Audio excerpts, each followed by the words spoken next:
Welcome to the MLC Explained, part one of a four-part series. And we're going to talk about what is the MLC and who should become a member.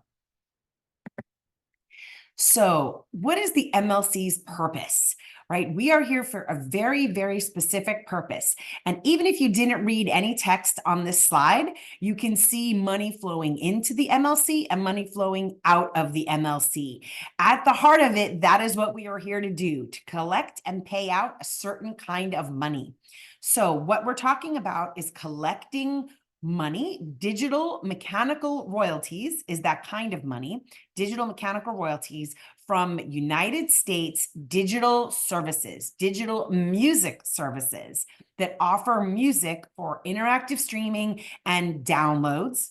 We collect money from those services, those digital mechanical royalties, and we pay that money out to certain kinds of rights holders, specifically rights holders for the song, or what we call a musical work or composition. And those rights holders are generally music publishers or songwriters who are acting as their own publisher. We call them self-administered songwriters. And those also include mechanical rights organizations and societies based outside of the United States. We are the only party in the United States authorized to collect this very specific kind of money that is related to a specific license that the copyright law in the US grants, and that money has to flow through us. So if you're entitled to this money, it's generally coming through us, and we're either paying you directly or we're paying somebody else who is paying you. So that's the MLC's purpose in a nutshell, but let's dive a lot deeper into all of this. First, we need to get some terminology out there and make sure that everybody understands the difference between a musical work and a sound recording. So you might use the word songs or compositions or musical compositions. The US copyright law calls these musical works. And so you see us use that terminology a lot. Musical works is another way of saying songs or musical compositions. So these are created by songwriters or composers and lyricists. Usually the business aspects of these are managed by music publishers, right? This is the publishing side of the music industry. And here we're talking about the fundamental music, so the melody, the rhythm, the harmony, and any lyrics, if there are any, that could be expressed in a system of musical notation if you wanted to do that. So for example, you could take a musical work and put it down on paper. You could get sheet music with little staff lines across the page and write out the musical notes and then hand that sheet of paper to a musician to play or sing, right? So think of sheet music when you think of musical works. And so a great example that I like to point to is the song called Yesterday that was written by John Lennon and Paul McCartney, a really famous musical work you've probably heard of.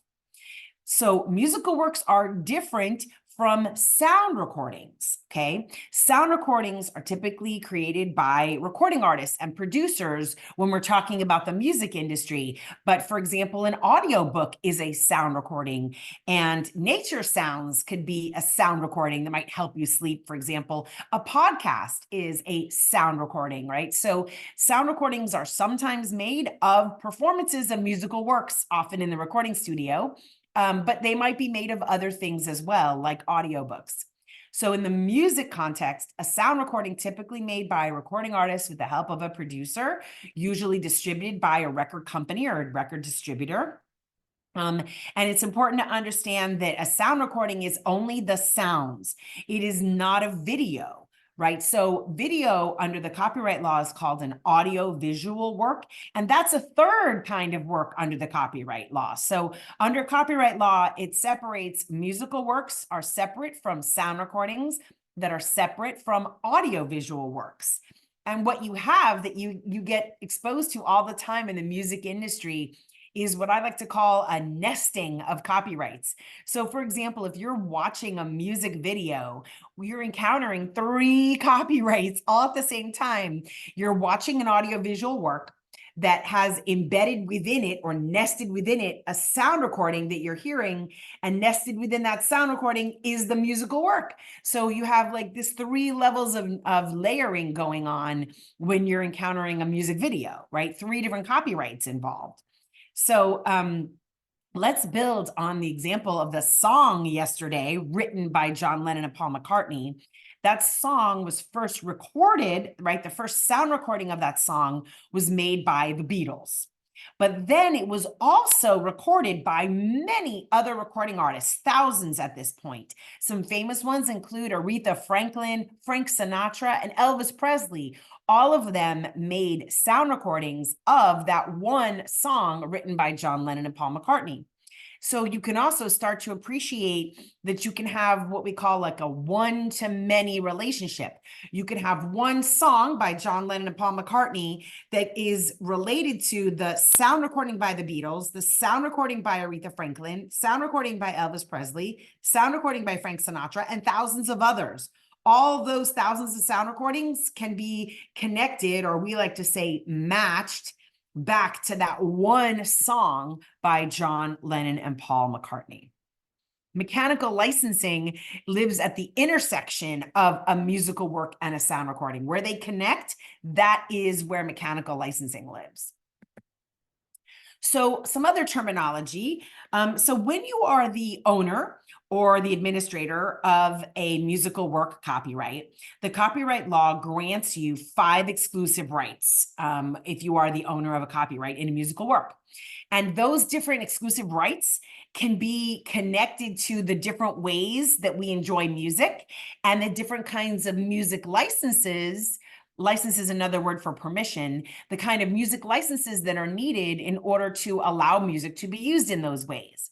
So in the United States, particularly, when we use the term mechanical license and mechanical royalties, we are talking about, in a mechanical license, permission to reproduce and distribute. Those are 2 of those 5 exclusive rights. Reproduce and distribute a musical work as a sound recording and making that available in an audio only form. So like a physical record or a download or an on-demand stream. Those are examples of reproductions and distributions of a musical work as a sound recording specifically. That's what we mean when we're talking about mechanical use or mechanical licenses. I'm going to dive into that in a bit more in a minute. That is separate and different from a public performance of a musical work. For example, at a concert hall, that's a public performance of a musical work. At a nightclub, on the radio, on an on-demand stream, that is a performance as well. So actually, on-demand streaming involves a reproduction, a distribution, and a public performance of the musical work. It involves 3 of those 5 exclusive rights. So the point here is to understand that a mechanical license is different than a performance license, okay? Even though some uses like on-demand streaming are both a mechanical use and a performance use. So let's dive a little deeper into the mechanicals, shall we? So these are examples of how what a mechanical use is, right? A reproduction and distribution of a musical work into a sound recording that is then available on physical or digital records, audio only. So historically, right, this started off with physical records. In fact, it started before we had physical records. It goes all the way back to the days of piano rolls. Back then you had these pianos where you could put a piano roll in the piano, press play, and then the keys would move all by themselves. And the piano was actually reading the piano roll, essentially blowing air through holes in that piano roll that made the keys move. And that's where we got the term mechanical license from. The earliest days of a mechanical device capable of playing music, right? Before the invention of those kinds of devices, the only way you could hear music was for a human being to be in front of you playing an instrument or singing, right? That was the only way that you could enjoy music, was to have a live musician right in front of you. And then we moved forward in technology in the late 1800s and developed mechanical devices that you could put into a machine, press play, and hear music. Hence, we have this, we still use that term, mechanical license. So we moved from piano rolls into vinyl records. Actually, there were wax cylinders and shellac, and then vinyl, and then 8-track and cassette, and then CDs, right? And vinyl's still there, right? There's a lot of fun looking back at all the different ways we put music into physical mechanical devices. But it's been the case all along, at least since the law was changed in the early 1900s, that a record company today who's going to put out a vinyl record or a CD has to get a mechanical license and has to pay a mechanical royalty, right? So that still happens today. And in the US, that responsibility is on the record company to secure that license and pay those royalties out. So then we move forward to the next technological advancement, downloads, okay? So the way we handled downloads in the US when these first came around, and here we're talking permanent downloads. So you know what those are like. Remember, I think I have a whole drawer full of every iPod I ever owned and a whole bunch of other MP3 players as well, right? You buy a permanent download and it's yours forever, and you can move it from one device to another. And a lot of us bought a lot of our early downloads on the iTunes store, for example. So the way a mechanical license is needed, still today, a mechanical license is needed, mechanical royalties are generated when music is used as a permanent download. And the model we generally followed in the US from when this started was that the record company would continue, just like it did with the physical products. The record company would secure the digital download mechanical license, would pass that permission forward to the download service, right? So iTunes would sell those downloads. iTunes would pay money to the record label, and then the record label would pay the mechanical royalties, generally to the music publisher. And most digital download services in the US continue to follow this model and rely on the record company or the independent artist, if an artist is doing it themselves, to secure this license and to pay these royalties. But then we move forward again into the streaming era. So let me introduce two new pieces of terminology. Excuse me. First, I want to introduce you to the term interactive stream. So on my last slide, I talked about these as on-demand streams. That's how you might use the wording, talking about it to your friends, right? But the copyright law calls them interactive streams. It's another way of saying an on-demand stream. And the way an interactive or on-demand stream works is you, the user on a service like Spotify or Apple Music or Amazon Music, you are in charge of what song you're going to listen to. You can go and find that specific recording and press play, right? You have the control in your hands. That is different than what's called in the law a non-interactive stream.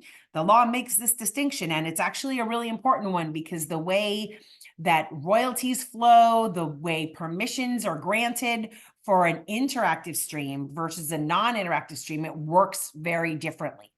So non-interactive streams are like digital radio, right? So you can pick the station, the playlist, or the channel, but you can't pick exactly what recording you're listening to, right? So XM, satellite radio, you're controlling it on a little satellite box in your car, for example. That's an example of non-interactive streaming. And non-interactive streaming is considered to be a public performance and not a mechanical reproduction or distribution. So non-interactive streaming does not involve mechanical licenses or mechanical royalties. But interactive streaming does require a mechanical license and generate mechanical royalties. So services like Spotify and Apple Music have to secure a mechanical license and pay mechanical royalties. There's another version of a download that you maybe didn't know about. And knowing this terminology is perhaps less important than understanding the difference between interactive and non-interactive streaming. Limited downloads are where the music is downloaded, but it's limited somehow to how long you can access it, maybe how many times you can play it, right? So a common example is, let's say you're going to take a flight across the country and you don't want to pay for internet on the airplane, right? So you've got your phone with you and you don't have cell service up in the air and you don't have Wi-Fi. So how can you stream music on your phone if you're not connected to anything? Well, if before you took off, you pressed a button in your app that said you wanted that playlist you want to listen to be available for offline listening, which is an option you have in a lot of these apps on these digital platforms, what actually happens when you press that button is that music is downloaded to your device, but it's hidden in the background. It's got some long temp name, like you can't just go into files and find the name of the track like a permanent download. It doesn't look or behave like a permanent download. It's a limited download. Really, it's there to enable offline streaming, but technically a download is happening. And so under the law, we lump together those limited downloads and interactive streams for royalty and licensing purposes. So they're blended in there with those interactive streams. And so the model we follow, though, for services like Spotify and Apple Music, unlike the other two models for physical records and downloads, where the record label generally is the one getting the mechanical license, Spotify and Apple Music and Amazon Music and a whole bunch of other ones, they now primarily get their mechanical license from the law, and the MLC administers that license. So we're going to explain what that means in more details now. So this diagram is on our website. My webinar queen will post a link to it. We call it the digital music landscape, digital music royalties landscape diagram. It's on the website, and there's also a whole recording webinar that explains this in great detail. You can find it on our YouTube channel, but I'm just going to introduce you to it briefly, and then you can go check it out on the website more later. So this diagram is showing the flow of money from a digital music service to the rights holders in the United States, okay? That's what this is showing. And the important thing to understand here before you start reading it is to actually look at the legend in the top right. You need to start with that. So you may need to move my picture. Oops. You may need to move me if I'm blocking that. So you need to look first at the legend. So up in the legend, what you see is there's 3 different rows, and they're telling you which of these 4 different flows of money are involved. So for example, the first row says interactive streams and limited downloads, and that columns 1, 2, and 3 are involved. Then the next row says permanent downloads, and that says that columns 2 and 3 are involved. And then the third row says non-interactive streams, and it shows that columns 1 and 4 are involved. So what this is telling you, for example, for an interactive stream, is that an interactive stream generates 3 flows of money, 3 of them. One stream on Spotify in the US creates 3 flows of money. One flows down pathway number 1, one flows down pathway number 2, and one flows down pathway number 3. All 3 of those flows of money happen from that one stream on Spotify, okay? Whereas a permanent download creates 2 flows of money, one down column number 2, one down column number 3, okay? All right. So then the next thing is the left half of the screen, columns 1 and 2. Those are monies that flow for the musical works rights holders, right? That money flows to songwriters and publishers. And on the right side for sound recordings, column 3 and 4, that money flows to recording artists and record labels and producers. So the left half is for the songs and the musical works, in other words. The right half is for the sound recordings. There is nothing about video included on this diagram, okay? That would have to be a whole separate diagram. And you would have to do slightly different kind of different diagram for each country also, actually. And this is a US only diagram. Okay, so now let's take a look further at that interactive stream, okay? So interactive stream, 3 flows of money, 1, 2, and 3. So number 1 That stream on Spotify generates a public performance royalty. Do you remember I mentioned interactive streams, in other words, on-demand streams, are a mechanical and a performance, both. So that one stream on Spotify generates money going down from Spotify to the PROs, performing rights organizations. And then the performing rights organization model is that they basically pay 50% of that money, 50% of that money out to the music publishers of the song and 50% of that money out to the songwriters, right? So one of the flows from Spotify, for example, is to column number 1. That stream on Spotify also generates a mechanical royalty, and that money flows from Spotify to the MLC. And then the MLC model is that we pay the music publisher, who then pays the songwriter. But if there's a songwriter who doesn't have a music publisher or administrator and they are handling it all on their own, we pay them directly. We're going to unpack that in more detail in another slide or two. But then the third set of money flowing from Spotify goes to column number 3, and that is Spotify paying the recording distributor, and that might be Sony or Universal, or that might be DistroKid or TuneCore or CD Baby or Symphonic, right? So that's money going to the distributor, who then pays the record label, and then the record label pays the artist and the producer. Or if you're an independent artist doing it on your own, Spotify might pay, CD Baby, and then CD Baby pays you. But that's just the sound recording piece, right? So you always, when you're talking about royalties in the music industry, the first thing you have to be very smart and careful about is whether you're talking about the royalties that are flowing for use of the song or royalties flowing for use of the sound recording. That's the first thing you have to be clear on. And then you talk about what kind of royalties, performance royalties, mechanical royalties, like what are you talking about, right? So just to finish off this diagram, for a non-interactive stream, for example, on satellite radio, right, that creates 1 and 4. So a company like SiriusXM for its satellite radio use is paying the PROs, and it's paying Sound Exchange, right? It doesn't usually pay the recording distributor, it pays Sound Exchange.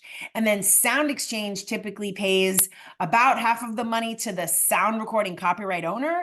About 45% of the money then goes to the featured artist, and 5% goes to the background musicians. The non-featured artists is what they're called. And that money gets paid into a fund that then pays that money out to those non-featured artists. So take some time to get more familiar with this diagram on our website, and check out the webinars that explain it in more detail. So the MLC, why are we here? Like, what led to the creation of the MLC, right? What's that all about? Where did we come from? So we are here because there was a change in the US copyright law. In 2018, something called the Music Modernization Act was signed into law. And the Music Modernization Act actually had 3 different sections to it. Each of those was called a title. So Title 1 was actually called the Musical Works Modernization Act, and that affects what we do. The other 2 titles have nothing to do with mechanical licensing or royalties, but they were super important. So the Musical Works Modernization Act, piece of the bigger MMA, it changed the way digital mechanical licensing and royalties works in the United States. And it did a couple of really critical things. Firstly, before this law was changed, the way it worked was when Spotify needed a mechanical license, for example, and it did need a mechanical license for every single recording uploaded to its site. And by the way, like today, those numbers are that, say that there's more than 100,000 new recordings are uploaded every day to Spotify, okay? Well, before the law changed, Spotify, for every one of those recordings, had to analyze who are all the music publishers or copyright owners of the song that this recording is based on, and then actually connect with each one of them to secure a mechanical license. We call that a work by work licensing model, okay?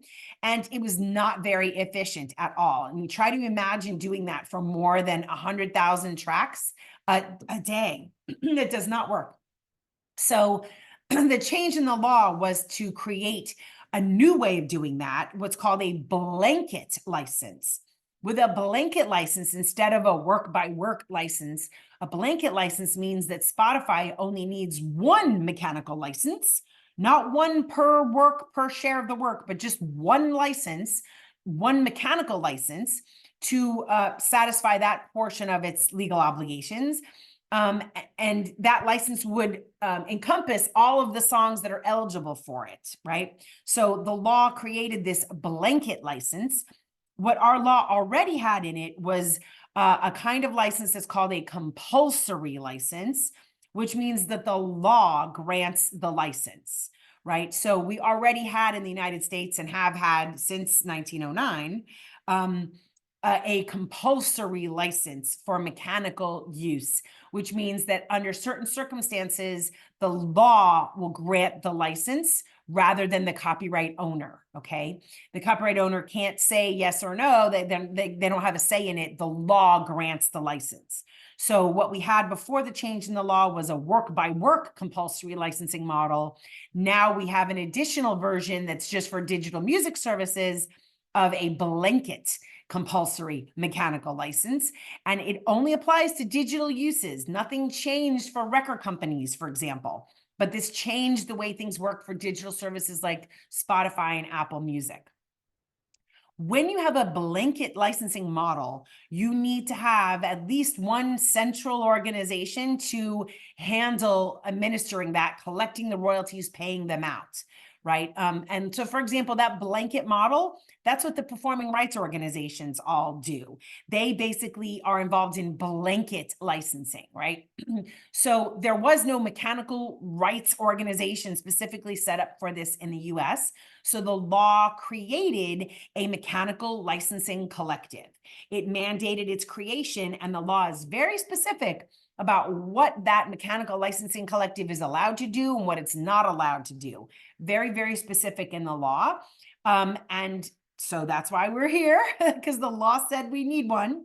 And one of the other important things that the law did was it said that the MLC has to operate a publicly available database of musical works ownership information so that anybody can look up and find out for any given song just who the publishers or publishing administrators are and what share they control of that song, right, of that musical work.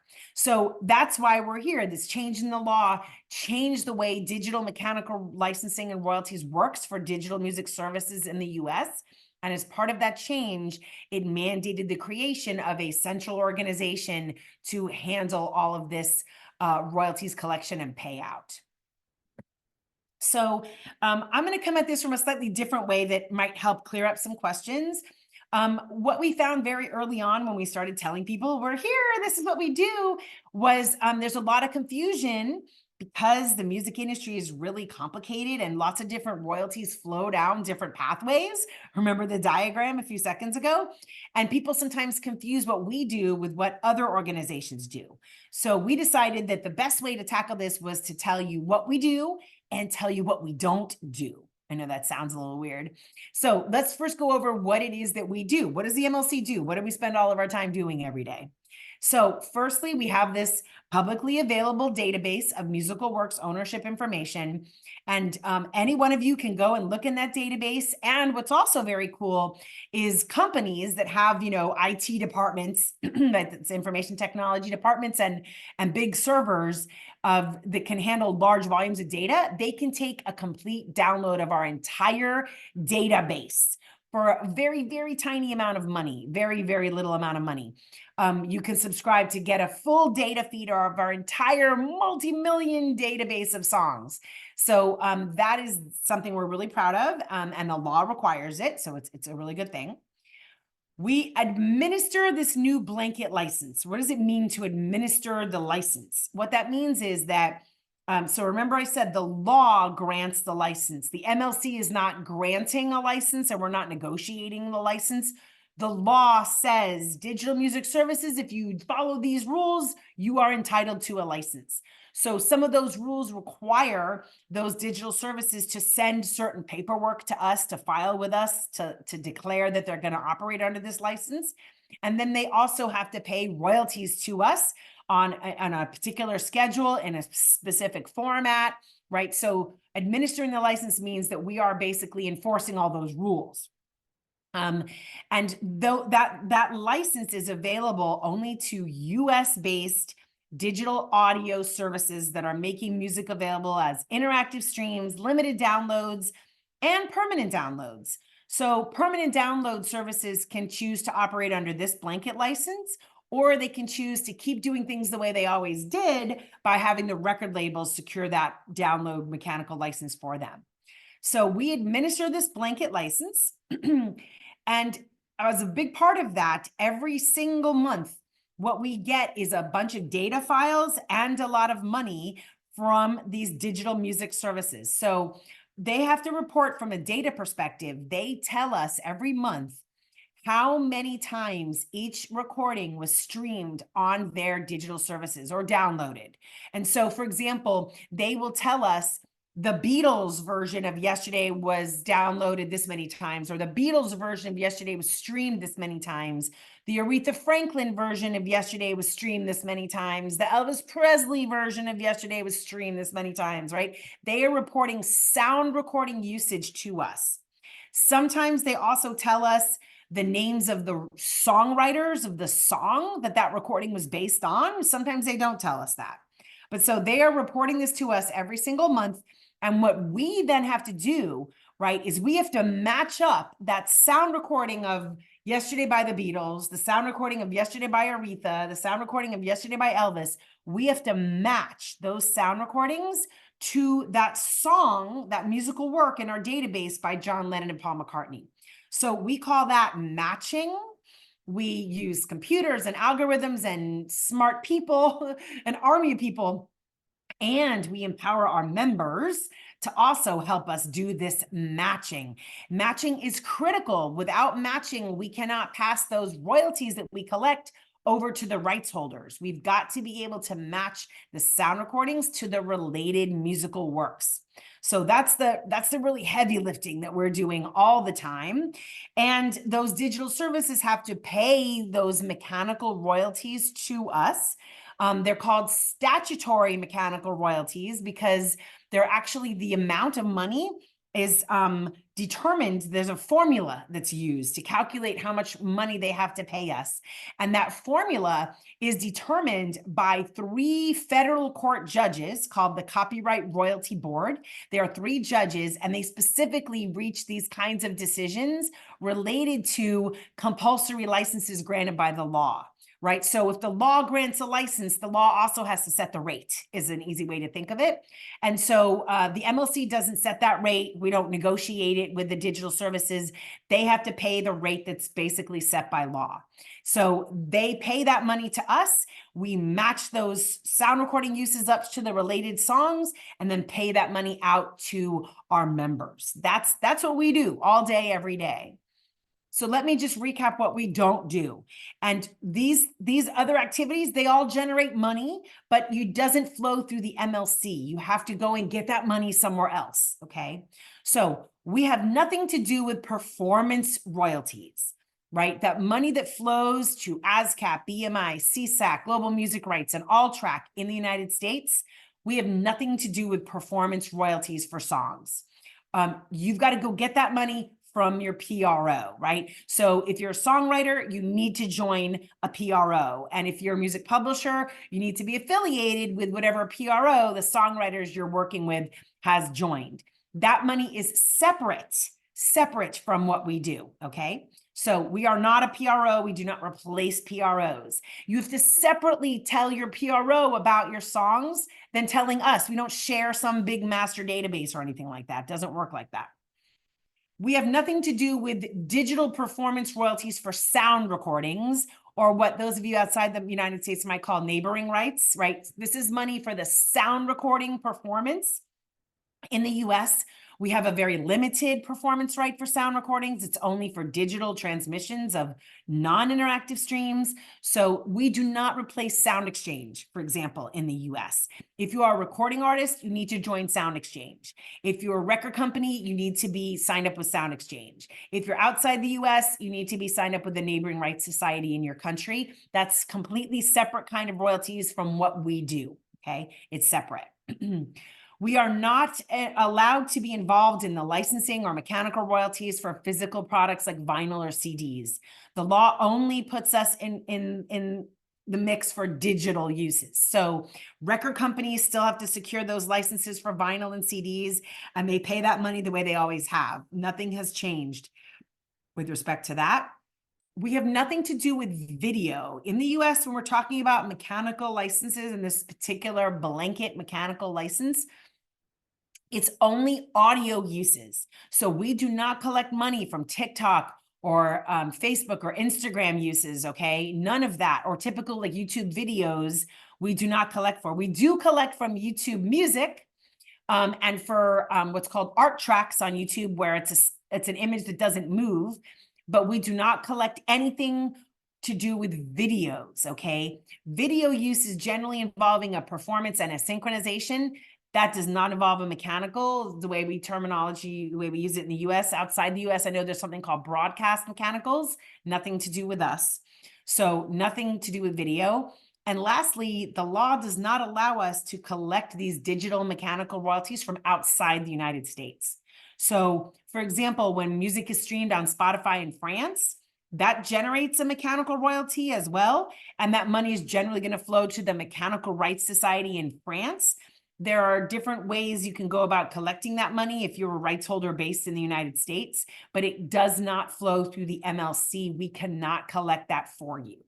Okay, so make sure if you're making notes that you've got a solution in place about how you're going to collect all this other money, because it cannot flow through the MLC by law. Okay.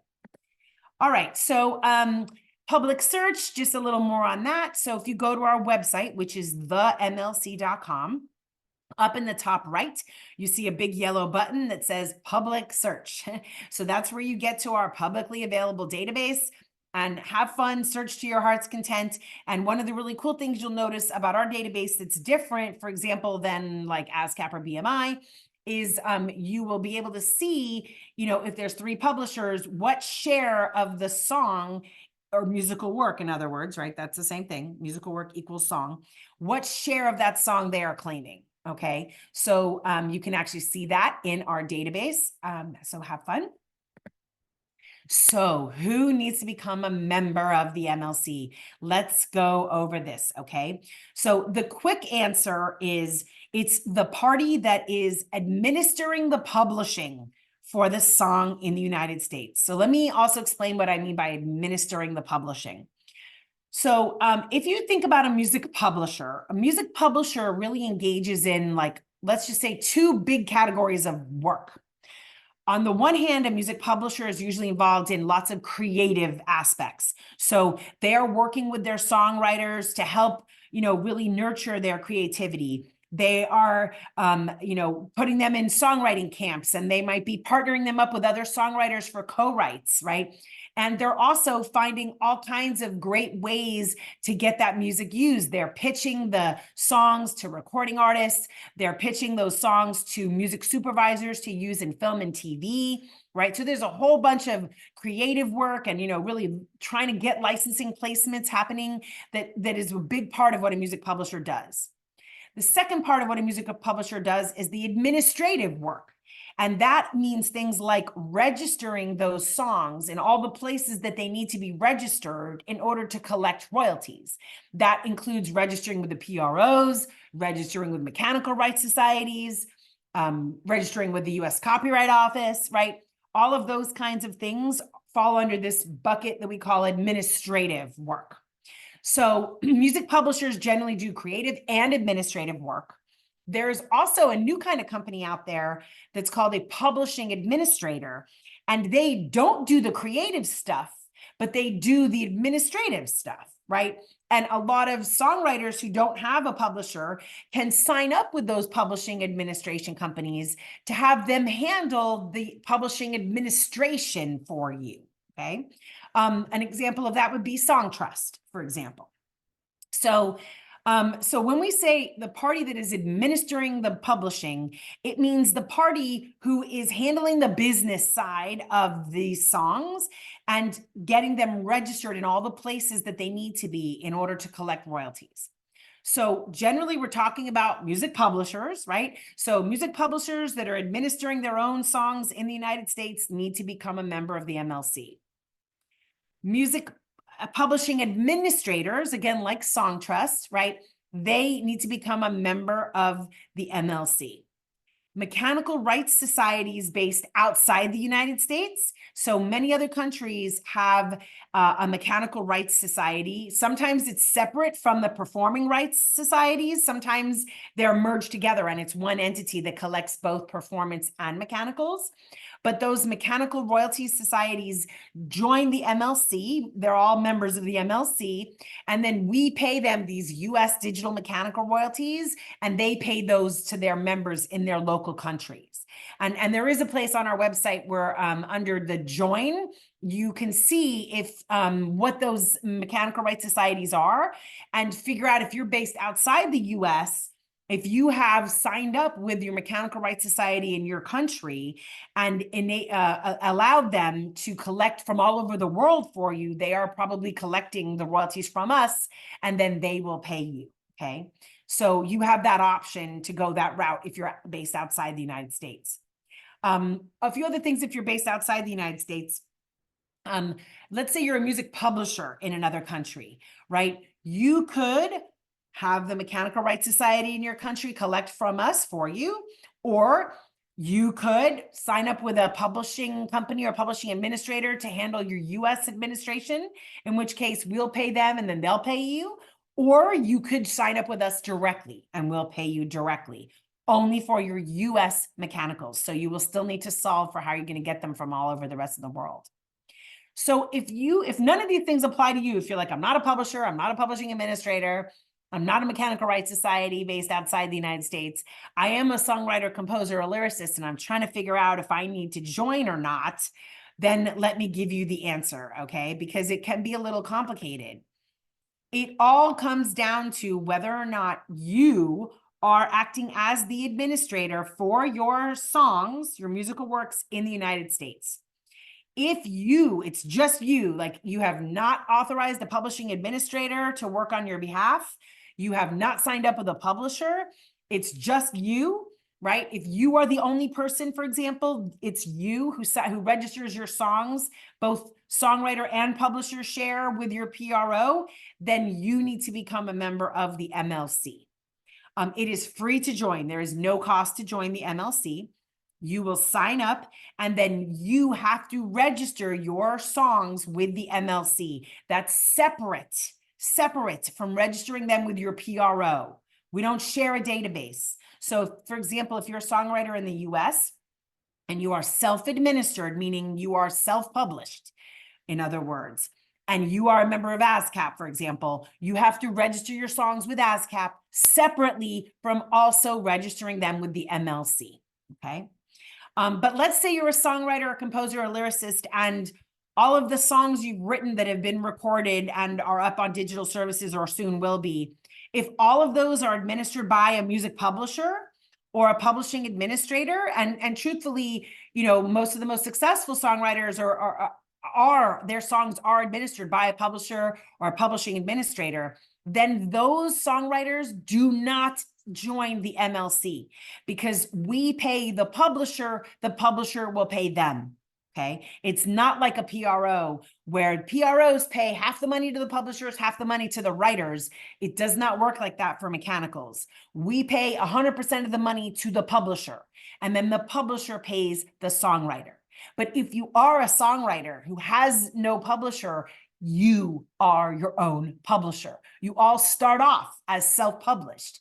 It's not until you enter into a publishing deal or a publishing administration deal with somebody else that you become published by somebody else. You start off as self-published or self-administered. Right. So if, let's say, you are somebody that you're like, no, all my works, all my songs are administered by a publisher or publishing administrator, then you will not become a member of the MLC. The money will flow to you through your publisher or publishing administrator. But we still invite you to look up your songs on our public search, make sure that they're there, make sure that the share percent is correct. That will let you know we are paying your publisher, who will then pay you. Okay, so our public search is available for anybody, and we encourage you, even if you are a published songwriter, so we're not paying you directly, we still encourage you to look up your songs in our public search to make sure that they are there. Okay. All right, so how do you become a member if you do need to become a member? So on our website, there's a big button that says Connect to Collect. That is actually how you kick off the process. There's also a menu option, I think, that says Join or Become a Member. That will give you some extra information to help you figure out if you do or don't need to become a member. But once you kick off this button, it's completely free. First thing that happens is we create a user account, and then you set up your official member.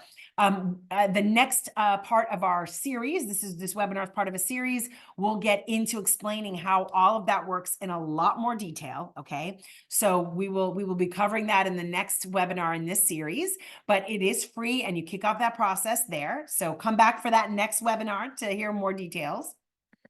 And then once you become a member, that's not the end of it. And the rest of our webinar series will also talk about these other actions you need to take, right? Once you become a member, you need to set up your banking details so that we can pay you. You need to register your claims in those songs, in those works. We have a variety of tools to let you do this.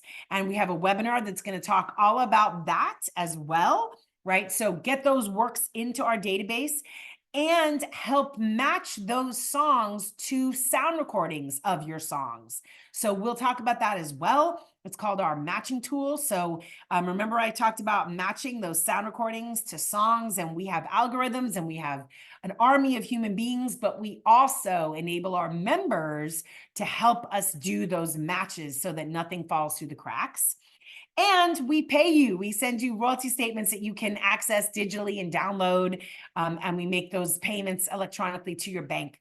So the rest of this 4-part webinar series, we'll talk more about these other steps, but signing up is not the one and only thing you need to do. Once you become a member, you need to set up your banking details, get those works in our database, help do some matching to make sure you're not missing out on any money, and review those royalty statements. So last part, I'll just put up whatever questions you may have that I don't get to at the end of this webinar. There's lots of ways to get your answer. So firstly, I will say we have an ever-growing number of videos on our YouTube channel that are from prior webinars, as well as some instructional how-to videos, even some really cool little animated videos that are usually pretty short. So check out our YouTube channel. We also have on our website a frequently asked questions section that includes a bunch of terminology, how it works section, and a resources section. So all of that is on the website 24/7. But if you still can't find the answer you need, you can contact us. And there's 3 different ways to contact us. So you can call us on the phone, and we have real human beings that will answer the phone. Usually you can get somebody on the phone in under a minute. So that is our phone number. We answer the phone Monday through Friday, 8 a.m. to 6 p.m. Central Time, not including holidays. You could also initiate an email to us by going to that web address right there and just initiating an email. You don't have to be a member to email us with a question, and we get back to you also really quickly within a very short amount of time. And if you are already signed up as a user of our portal, if you're already a member and you're logged into our member portal, during those same support hours, 8 a.m. to 6 p.m., you can initiate a live chat with one of our support teams. So there's so many ways to get your questions answered, whether you are or are not a member. We will get you the answer that you need, okay?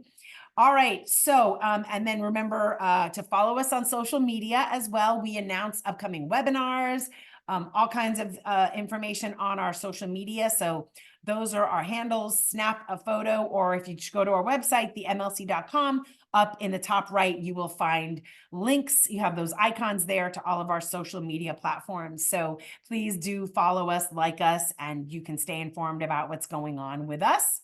And again, our website address is themlc.com, right? Themlc.com.